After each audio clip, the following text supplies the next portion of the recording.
As late as 7 p.m., both Justice Aaron Ringera and his assistant Fatuma Sichale were holed up in a meeting at Integrity Center with some members of the Anti-Corruption Board led by Chairman Okongo Mogeni. Initially, there were reports that Sichale would address the media after the meeting,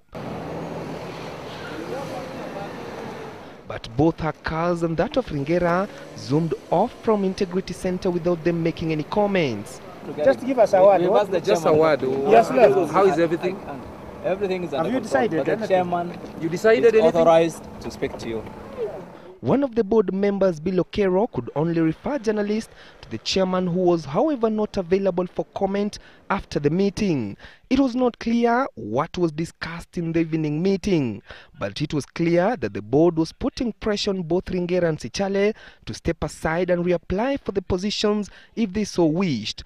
Omogeni had early in the day told journalists that as far as the board was concerned, Parliament's decision meant the two could no longer serve without due process being followed. If we want directors to be appointed, they must be approved by the National Assembly. So when they tell you something to the contrary, it's a statement that as a board we can't afford to ignore. The other assistant director, Dr. Smokin Wanjala, resigned last Friday. But so far, it appears Ringera and Sichale are holding on, perhaps on the advice of senior government officials led by Justice Minister Mutula Kilonzo. Ringera is in office legally. I've seen the board has advertised the positions. I'll leave it to you guys and the judges and so on and so on. It's energy that, as far as I'm concerned, I'm wasting discussing. But the board says it will go ahead with its plans to advertise for the jobs. The board has also decided to cut down the salaries of the director and his two assistants. Anybody who is going to occupy that position will certainly take a pay cut of 35% on what they are earning currently.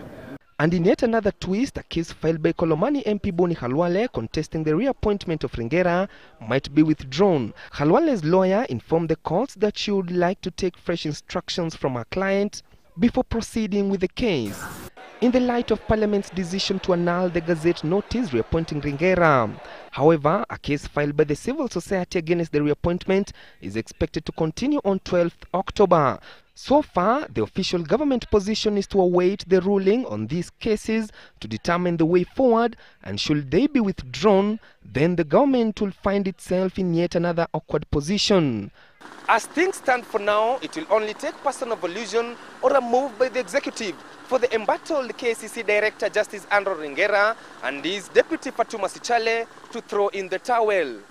Chris Dairu, Citizen TV at the Integrity Center, Nairobi.